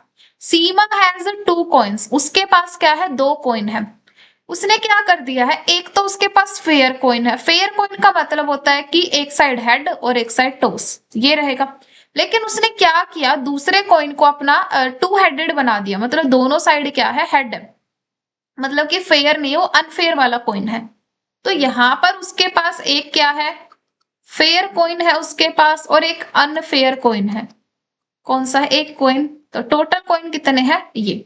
फिर वो क्या करते हैं, उसमें से वो एक अपना कॉइन बाहर निकालते हैं, टॉस इट। उस यहाँ पर आपको प्रोबेबिलिटी निकालनी है हेड की, जब आपके पास फेयर कॉइन आएगा इस तरीके से। और ये है ना आपका 2-3 तरीके से लिखा जाता है, तो मैं सबसे पहले लिखती हूँ, it is equal to head fair into में प्रोबेबिलिटी जब फेयर की निकालोगे, अपोन में प्रोबेबिलिटी जब आप हेड की निकालोगे, ठीक है। अब यहाँ पर ये वाला फॉर्मूला आपका लग जाता है। फिर उसके बाद आपका क्या आएगा, देखो इसने एक बात बोली है, बेयर्स थ्योरम में एक बात होती है कि आपने कॉइन फेयर होना चाहिए और प्रोबेबिलिटी किस क्या आएगा, आपका हेड आता है। उसकी वैल्यू, इसकी वैल्यू आपकी इस तरीके से ये लिखे जाते हैं। अब आपको प्रोबेबिलिटी ऑफ फेयर, फेयर का क्या है प्रोबेबिलिटी, 1/2, ये तो हो जाएगी। लेकिन हेड की प्रोबेबिलिटी फिर अपनी अलग निकलेगी। हेड बाय फेयर की प्रोबेबिलिटी अपनी अलग अलग यहाँ पर निकलती है। तो मैं आपकी दोनों यहाँ पर निकाल के दिखाती हूँ। Probability of head bye fair, जब आपके पास फेयर कॉइन है तब हेड अगर आ जाता है तो वो प्रोबेबिलिटी हो जाती है 1/2। फिर उसके बाद अगर मैं पूछूं कि भाई probability of fair, fair coin की प्रोबेबिलिटी क्या है, या तो फेयर आएगा या अनफेयर, दो ही चांसेस है, 1/2। लेकिन प्रोबेबिलिटी ऑफ हेड जो है ना, वो आपकी दो तरीके से आती है। हेड आपका ये भी है कि जब आपने फेयर कॉइन ले रखा है तब आपके पास हेड आ जाए, ठीक है। या फिर मान लो आपने अनफेयर कॉइन ले रखा है तब भी तो हेड आ सकता है ना। ये दो तरीके से आपका आएगा। दूसरा केस क्या है कि मेरे पास हेड आया, लेकिन कैसे, अनफेयर तरीके से, और इनटू में अनफेयर की प्रोबेबिलिटी। हेड आया फेयर तरीके से तो ऑब्वियसली 1/2 टाइम्स ही आएगा, ठीक है। और फेयर की भी 1/2 प्लस। अगर मेरे पास हेड आता है अनफेयर तरीके से, तो अनफेयर तरीके से अगर हेड आएगा तो पॉसिबिलिटी तो 1 ही है ना। क्यों, क्योंकि दोनों साइड क्या हेड है, तो पक्के चांस कंफर्म है 100% की हेड ही आएगा। अनफेयर की प्रोबेबिलिटी क्या है, 1/2। तो यहां से मेरे पास क्या आ जाएगा, 1/4 plus 1/2, 1/4 plus 1/2 that is the 4, 3/4 आपके पास यहाँ पर हो गया। अब मेरे पास सबकी प्रोबेबिलिटी आ चुकी है, बस यहाँ पर पुट कर दो। हेड आना है कब, जब मेरे पास फेयर हो, जब मेरे पास फेयर कॉइन हो, तो 1/2, 1/2। यहाँ पर हेड की प्रोबेबिलिटी आती है 3/4, दैट इज इक्वल टू 1/4 और 1/3। यहाँ पर मेरा आंसर करेक्ट हो जाएगा। नेक्स्ट क्वेश्चन क्या है कि if the probability that a person is not a swimmer is 0.3, then the probability that out of 5 person 4 are swimmer. तो जब आपको 5 में से कोई भी 4 ऐसे सिलेक्ट करने हो तो वहां पर आपकी क्या लगती है, बाइनोमियल डिस्ट्रीब्यूशन लग जाता है, बाइनोमियल प्रोबेबिलिटी डिस्ट्रीब्यूशन। ऐसे टाइप के क्वेश्चंस में हमें क्या करना होगा, बाइनोमियल प्रोबेबिलिटी डिस्ट्रीब्यूशन में यहां पर आपके पास आ जाएगा कि 5 में से जितने आपको किसकी प्रोबेबिलिटी, स्विमर की, तो एक्स को मान लो आप swimmer, that is equal to n, मतलब कि 5 में से जितने आपको सिलेक्ट करने हैं, पी, पी की पावर कितना होता है यहाँ पर आर, इनटू में क्यू, यहाँ पर क्यू की वैल्यू कितनी आ जाती है, एन माइनस में आर। एन का मतलब है जितने आपको दे रखे आउट ऑफ, कितने सिलेक्ट करने हैं, 4 सिलेक्ट करने। पी, पी आपका आता है प्रोबेबिलिटी ऑफ स्विमर्स की, क्योंकि पी आपका आता है फेवर में, ये आपका फेवर वाला है। तो स्विमर्स की प्रोबेबिलिटी कितनी है 0.7। आर, आर का मतलब है 4। क्यू, क्यू की वैल्यू कितनी है यहाँ पर, non swimmer, non swimmer probability किसकी आ जाएगी, प्रोबेबिलिटी ऑफ नॉन स्विमर। तो Q आपका कितना दे रखा है 0.3 की पावर 1। तो जब आप इसको सोल्व करोगे, सोल्व भी मत करो, बस आप यहां से मैच कर लो, 5C4 0.74 0.3 की पावर 1। ऑप्शन नंबर डी यहाँ पर आपका करेक्ट हो जाता है। नेक्स्ट क्वेश्चन देखते हैं। A and B are two event such that probability of A probability of B आपको दे रखी है। जो दोनों की प्रोबेबिलिटी है दैट इज द A का इंटरसेक्शन B जो है 0.14, वो भी आपको दे रखा है। आपको प्रोबेबिलिटी बतानी है जब दोनों ही नहीं हो, मतलब कि आपको प्रोबेबिलिटी बतानी है A यूनियन B के कॉम्प्लीमेंट की। वो क्या हो जाएगी, 1 में से अगर मैं प्रोबेबिलिटी माइनस कर दूं A यूनियन B की, उसके लिए मुझे क्या फाइंड करना होगा, A यूनियन B की प्रोबेबिलिटी। तो यहां पर probability of A plus B minus A का इंटरसेक्शन B। A की प्रोबेबिलिटी कितनी है 0.25, B की प्रोबेबिलिटी कितनी है 0.50, दोनों की कितनी है 0.14। तो यहां से आ जाता है 5 7 0.75 0.4। तो 1 7 माइनस 1 6 0.61 हो गया है इनका यूनियन। यहां पर सीधा वैल्यू पुट करो, देखो 0.61 इन्होंने दे रखा है, हमसे गलतियां हो सकती है बट हमें ये पुट नहीं करना है। 1 माइनस 0.61 करो तो यहां से आ जाएगा 931। ये आपका करेक्ट आंसर है, ऑप्शन नंबर 3। अब आ जाते हैं इस क्वेश्चन पे। अब मुझे लग रहा है कि प्रोबेबिलिटी वाले सारे मोस्टली आपके क्वेश्चंस हो चुके हैं। अब हम टेंजेंट वाले क्वेश्चन, मतलब कि ट्रिग्नोमेट्री इनवर्स के क्वेश्चन करते हैं। The value of tangent inverse, इसकी वैल्यू आपको फाइंड करनी है। अगर मेरे पास अंदर भी अगर किसी ना किसी तरीके से क्या बन जाए, टेंजेंट अगर बन जाए, तो मेरे पास कुछ ना कुछ तो बात बन ही जाती है। तो अभी अंदर मुझे टेंजेंट बनाना है, अंदर मैं कैसे टेंजेंट बनाऊंगी, देखो हमें एक फॉर्मूला पता है कोस 2 थीटा का, क्या होता है cos square x minus sine square x, और एक हमें sine 2 theta, theta sine 2 theta का फॉर्मूला पता है 2 साइन थीटा कोस थीटा। ये दोनों फॉर्मूलाज मैं यहाँ पर अप्लाई करूंगी टेंजेंट इनवर्स। देखो क्या कर दूं मैं, कोस यहाँ पर जो भी वैल्यू हो, कुछ भी समथिंग कुछ भी, उसका हाफ हाफ मुझे लेना होता है। तो यहाँ पर हो जाएगा cos square x by 2 minus sine square x by में 2, यहाँ पर हो जाता है अपोन, अपोन में क्या आ जाएगा 1। 1 की जगह पर भी मैं एक और चीज लिख सकती हूँ, वो क्या होती है cos square x by 2 plus sine square x by 2, इनकी वैल्यू क्या होती है 1, माइनस में साइन 2 थीटा की जगह पर साइन एक्स पे क्या कर दूंगी, यहां पर भी मैं ये वाली वैल्यू लगा सकती हूँ 2 साइन एक्स बाय 2। यहाँ पर एक बार ब्रैकेट हटा देती हूँ ताकि पूरा आ जाए ये, कोस एक्स बाय में 2, ये वाली वैल्यू मैंने यहाँ पर पुट कर दी। अब ये पुट करने से कितना ज्यादा फायदा होगा अभी आप देखना जरा, टेंजेंट इनवर्स ऊपर क्या बन गया A square minus B square, इनको अपना अलग अलग कर लो, cos x by 2 plus sine X by 2, इसको अपना अलग लिखो, इनटू में cos x by 2 minus sine X by 2, A square minus B square की मैंने यहां पर आपकी आइडेंटिटी लगा दी है। नीचे भी क्या आ जाएगा डिनोमिनेटर में भी, डिनोमिनेटर में आपका बन चुका है A square plus B square minus 2ab, that is the cos x by 2 minus sine X by 2 का होल स्क्वायर। इस होल स्क्वायर से आप पूरी ये क्वांटिटी को हटा दोगे यहां से, यहां पर आपके पास आ जाएगा टेंजेंट इनवर्स इनटू में cos x by 2, cos x by 2 को मैं क्या ले रही हूँ कॉमन ले रही हूँ, ऊपर से भी नीचे से भी, यहां से आ जाएगा 1 प्लस टेंजेंट एक्स बाय 2, यहां से भी आ जाएगा cos x by 2 1 minus tangent x by में 2। ये कैंसिल आउट, ये कैंसिल आउट, यहां पर आपका इस तरीके से आ जाएगा टेंजेंट इनवर्स। अब ये जो वैल्यू होती है वो किसकी होती है, टेंजेंट π/4 प्लस x/2, ये हमारी इसकी वैल्यू यहां पर होती है।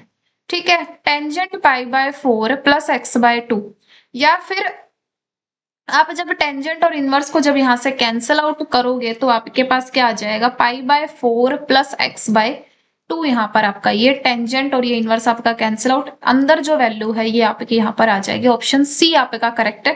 थोड़ी सी ट्रिग्नोमेट्री की आइडेंटिटीज आपको आनी चाहिए थी, फिर आपका ये क्वेश्चन इजी ही था, ज्यादा इसमें कुछ दिक्कत नहीं थी। नेक्स्ट क्वेश्चन को देखते, अब हमारे सारे क्वेश्चन में भी वेक्टर्स के आने वाले हैं। ए बी सी आपके पास आर यूनिट वेक्टर्स है। यूनिट वेक्टर्स का मतलब हमें एक पता है कि अगर आप ए का मॉड्यूलस लोगे तो वो भी 1 है, बी का मॉड्यूलस लिया अगर आपने वो भी, सी, तीनों का मॉड्यूलस 1 है। इन्होंने इनके सम की वैल्यू 0 दे रखी, आपसे पूछा गया इन सब का डॉट प्रोडक्ट।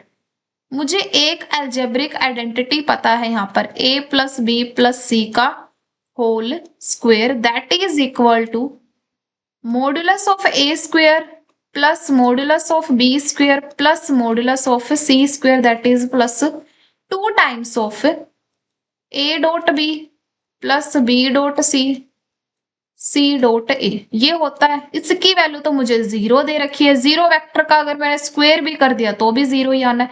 ए का मॉड्यूलस 1 प्लस 1 प्लस 1, और इसका मुझे 2 टाइम्स यहाँ पर वो वैल्यू निकालनी ही है।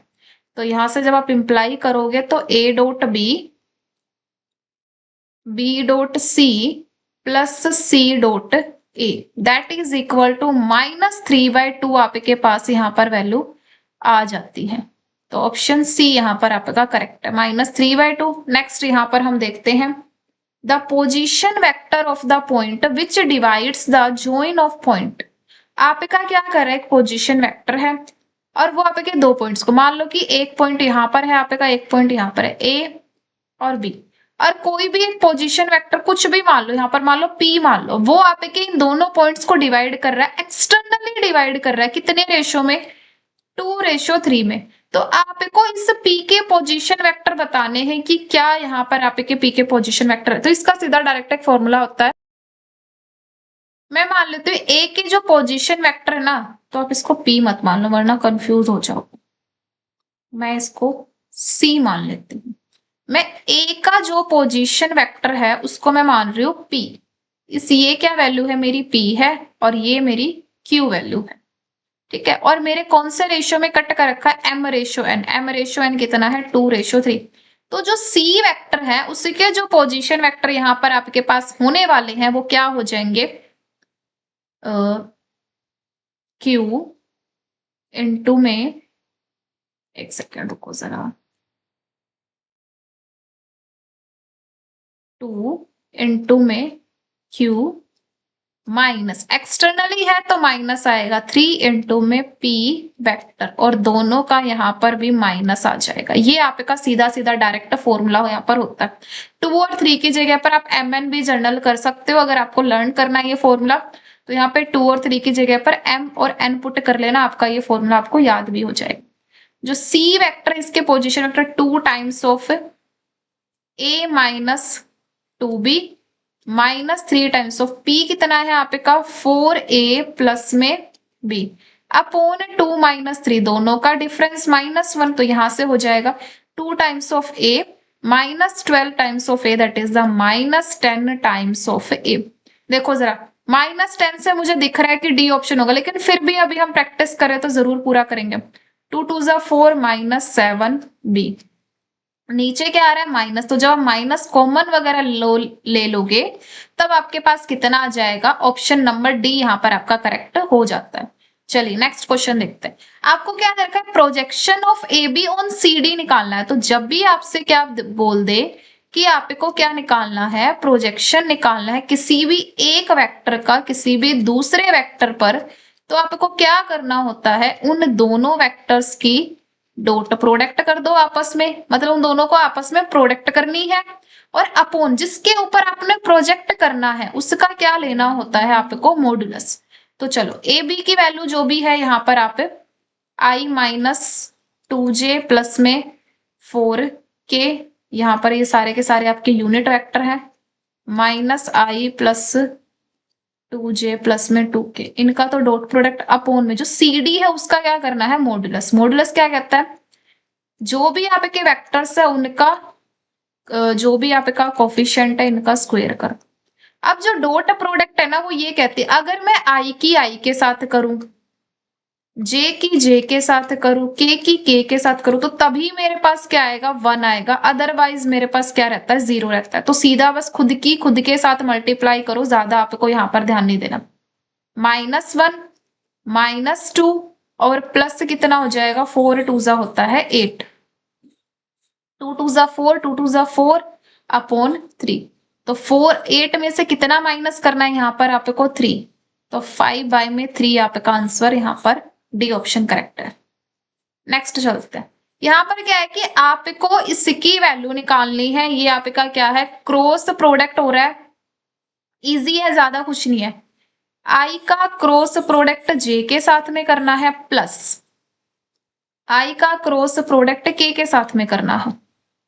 ओके, फिर प्लस में क्या है, जे का क्रॉस प्रोडक्ट के साथ में करना है, प्लस जे का क्रॉस प्रोडक्ट आई के साथ में करना है, प्लस के का क्रॉस प्रोडक्ट आई के साथ में करना है, के का क्रॉस प्रोडक्ट जे के साथ में करना है। क्रॉस प्रोडक्ट के लिए आप ये वाला रूल हमेशा ध्यान रखना, आपको कहाँ जाना, एंटी क्लॉकवाइज, आई जे के। अगर मैं आई क्रॉस जे कर रही हूं तो इसकी वैल्यू आ जाती है के, अगर मैं आई क्रॉस के कर रही हूं तो इसकी वैल्यू आ जाएगी जे, जे क्रॉस के कर रहे हैं तो इसकी वैल्यू आ जाती है आई, जे क्रॉस आई कहां पर आ गई मैं, क्लॉकवाइज। क्लॉकवाइज जैसे ही आप आओगे तो नेगेटिव साइन के साथ अब आप आते, के क्रॉस आई मतलब कि कैसे जा रहे हो आप, देखो जरा, आई क्रॉस के, यहाँ पर एक थोड़ी सी गड़बड़ हो गई है, ये आप ठीक कर लेना जरा। आई क्रॉस के कैसे मूव कर रही थी मैं, क्लॉकवाइज। क्लॉकवाइज जब भी जाओ तो अपने नेगेटिव साइन के साथ जाना, अदरवाइज आप अपने पॉजिटिव। एंटी क्लॉकवाइज में तो पॉजिटिव डायरेक्शन रहती है, और जब आप क्लॉकवाइज मूव करते हो तब आपकी नेगेटिव वैल्यू आती है। के क्रॉस जे यहाँ पर क्या हो जाएगा, क्लॉकवाइज है तो negative, 0 0 0 0 0 cancel out, z cancel out, तो 0 यहाँ पर आपकी वैल्यू आ जाती। नेक्स्ट क्वेश्चन देखते हैं। नेक्स्ट क्वेश्चन क्या है कि if the rth term in the expansion of, इस एक्सपेंशन के अंदर जो आपकी rth टर्म है वो विदाउट x है, मतलब कि उसमें x की पावर कितनी है, 0 है, तो आपको r की वैल्यू फाइंड करनी है। rth टर्म आपको जनरल टर्म से पता है ना कि rth टर्म को कैसे फाइंड करेंगे, t r -1 + 1, तो ये पूरी क्या बन जाएगी, rth, that is equal to n की वैल्यू आपको कितनी दे रखी है, 12, 12 c, यहाँ पर +1 से जो भी पहले होता है उसको लिखना होता है r-1 इनटू में, ये आपका फर्स्ट कंपोनेंट, ये आपका सेकंड। फर्स्ट कंपोनेंट की वैल्यू आ जाएगी 2x², 12 - r-1 इनटू में सेकंड कंपोनेंट 1 में x पावर r-1। हमें क्या चाहिए, विदाउट x चाहिए, मतलब कि x की पावर कितनी करनी है, 0। तो सिर्फ x की पावर पर फोकस करो, बाकी सब मत देखो। तो 12 + 1 तो कितना हो जाएगा, 26 - 2r, और इधर से क्या आ जाएगा, x की पावर -r + 1। तो यहाँ पर आपके पास क्या आ जाता है, x की पावर 27 - 3r। तो यहाँ पर देखो जरा, 27 - 3, मुझे क्या चाहिए, x की पावर कितनी चाहिए, 0। तो इसका मतलब r की वैल्यू को क्या पुट करना पड़ेगा, 9। इसका मतलब ये है कि जब मैं r की वैल्यू को 9 लूंगी तब मेरे पास x की पावर कितनी हो जाएगी, 0। इसका मतलब कौन सी टर्म है यहाँ पर आपके पास, 9th टर्म हो जाती है। तो 9th टर्म ये आपका करेक्ट है। rth term in the expansion of is without x, कौन सी टर्म आपके पास यहाँ पर ऐसी होगी जो जिसमें x की पावर क्या होगी, 0 होगी।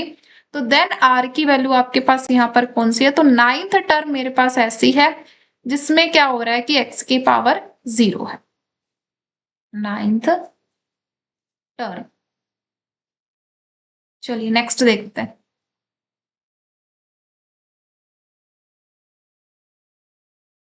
नेक्स्ट क्वेश्चन है कि if the coefficient of r minus 1th, rth and r plus 1th terms in this expansion are in the ratio 1:3:5, आपका इस रेशियो के अंदर उन्होंने दे रखा है।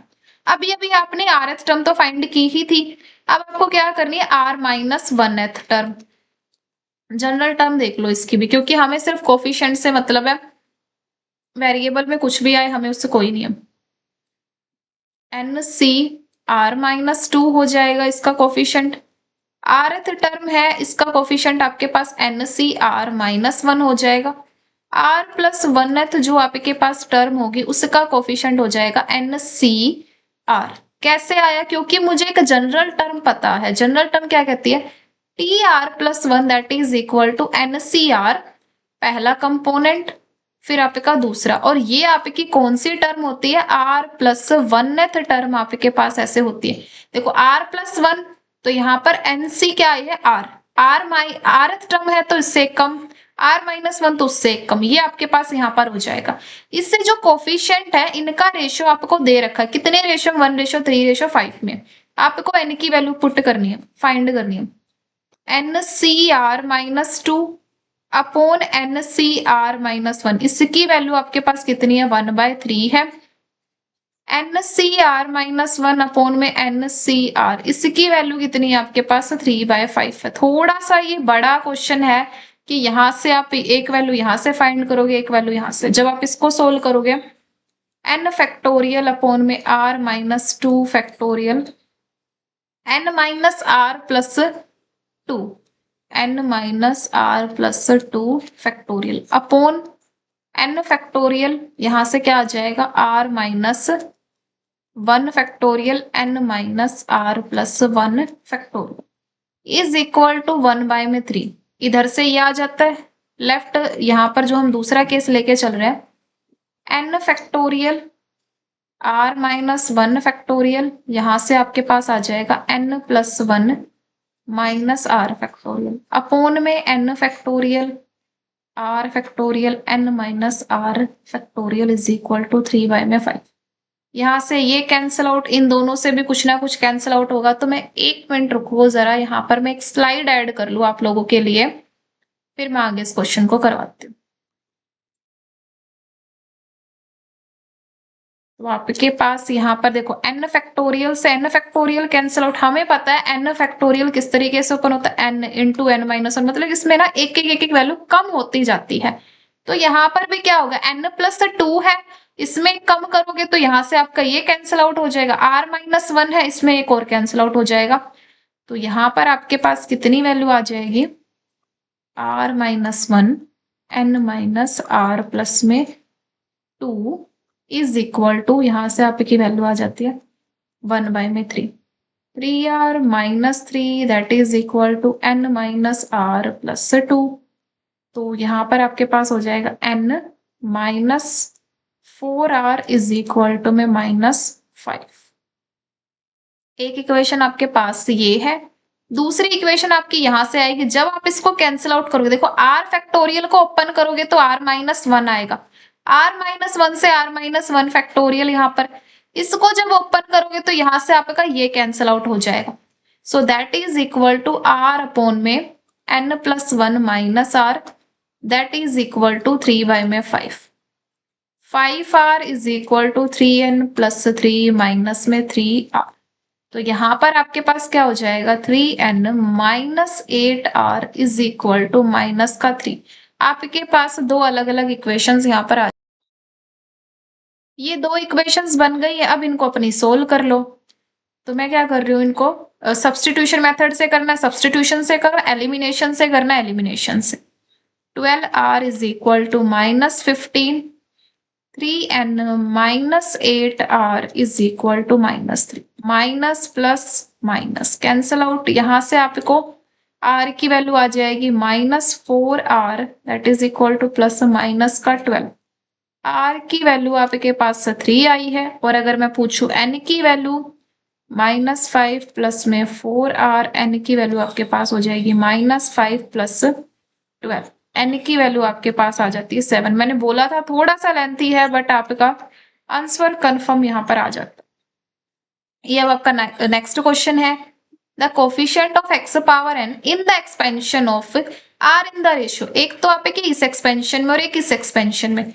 x की पावर n का कोफिशिएंट आपका किस तरीके से, आप इसको जब ओपन करोगे, पहले तो मैं 1 प्लस एक्स पावर 2n को ओपन करती हूँ तो कितना आ जाता है 2nc0।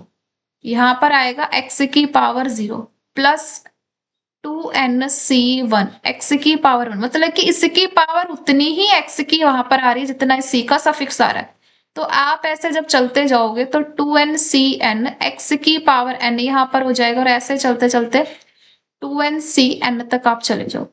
सेम ऐसे ही आप 1 प्लस एक्स की पावर 2n माइनस 1 है, यहां पर भी देखो जरा 2n माइनस 1 c0 x की power 0 plus 2n minus 1 c1 x की power 1 plus up to 2n minus 1 cn x की power n plus up to 2n minus 1 c 2n minus 1। ये आपका बाइनोमियल एक्सपेंशन है, आपने इस तरीके से ओपन करना आता है आपको। फिर आपने क्या करना है, देखो मैं बाइनोमियल एक्सपेंशन अगर किसी को ना आता हो तो मैं बता देती हूँ। a प्लस बी की पावर n है, nc0 जो फर्स्ट कंपोनेंट है उसकी power n minus 0, second component की पावर वही लिखनी होती है जो c के सफिक्स में आता है। ऐसे ही आपने चलना होता है कहां तक, जब तक आपके पास ncn ना बन जाए और a की पावर 0 और b की पावर n, यहां तक आपको चलना होता है। इसमें मुझे क्या चाहिए, कोफिशिएंट चाहिए किसका, x पावर n का, ये वाले चाहिए। तो coefficient of x power n ये का रेशियो 2n माइनस 1 cn, इन दोनों को आप ओपन कर लो। आपको अब ये रेशियोज मतलब ओपन करने, तो 2n का फैक्टोरियल अपोन आ जाएगा n का फैक्टोरियल और 2n minus n, that is the n factorial. Ratio बीच में 2n माइनस 1 का फैक्टोरियल अपॉन n फैक्टोरियल और यहां से क्या आ जाएगा n माइनस 1 का फैक्टोरियल। n फैक्टोरियल से n फैक्टोरियल कैंसिल आउट, कोई बात नहीं है। 2n फैक्टोरियल को जब आप ओपन करोगे तो 2n as it is into में 2n माइनस 1 फैक्टोरियल अपोन में n फैक्टोरियल, इसको आगे ओपन करोगे तो n माइनस 1 फैक्टोरियल इनटू में यहाँ पर क्या है 2n minus 1 factorial n minus 1 factorial. Cancel out cancel out cancel out cancel out, n से n कैंसल आउट, कितना यहाँ पर आ जाता है 2:1 आपके पास ये आ गया। तो 2:1 ऑप्शन नंबर बी यहाँ पर आपका करेक्ट है। चलते हैं हमारे नेक्स्ट क्वेश्चन पे। यहाँ पर आप लोगों के 50 क्वेश्चन अब हो गए हैं, तो आज की क्लास को मैं यहीं पर एंड कर रही हूँ। आप लोग कल फिर से ज्वाइन होना, कल हम 51 से लेके 100 क्वेश्चंस तक अपने आगे कंप्लीट करने वाले हैं। कल का मतलब है आज मंडे है, तो कल अब आपका वेंसडे को आपकी क्लास लगेगी। आपके यूट्यूब पर ही हम आपको सारे के सारे आपको फ्री आपके PYQs आपको अपलोड कर रहे हैं। अगर आप चाहते हो कि आपको बहुत सारी थ्योरी करनी है, हमें प्रैक्टिस भी करनी है, मैम हमें मोर क्वेश्चंस चाहिए, ये सारी चीजें चाहिए, तो मैंने आपको ये बताया ही था कि 1499 में आपका बैच रहेगा, daily classes, books, daily test, rank. और आपको अगर प्रैक्टिस करनी है तो यूनिट वाइज और चैप्टर वाइज भी लाइव टेस्ट आपको 499 में मिल जाते हैं। तो आपको करना क्या, ये सारी चीजें मिलेंगी कहाँ से, तो मैं अभी आपको नंबर शो कर देती हूँ। ये आपकी फैकल्टी रहती है केमिस्ट्री की, ये बॉटनी, जूलॉजी, फिजिक्स और मैथ्स की, और ये आपका कॉन्टैक्ट नंबर है कि आपको इन दोनों कॉन्टैक्ट नंबर में से जो अच्छा लगता है आप आज ही आप उस पर कॉल करें और आप एनरोल कर सकते हैं, या फिर आप www.bansalacademy.com पर भी जा सकते हैं। तो आपको अगर ऐसे ही मोर PYQs चाहिए तो आप यूट्यूब पे आप सब्सक्राइब कर लीजिए, और अगर आपको थ्योरी क्लासेस चाहिए विद आपको टेस्ट, विद आपको असाइनमेंट्स, तो आप इन दोनों में से जो भी आपको नंबर अच्छा लगता है आप उस पर कॉल कर सकते हैं।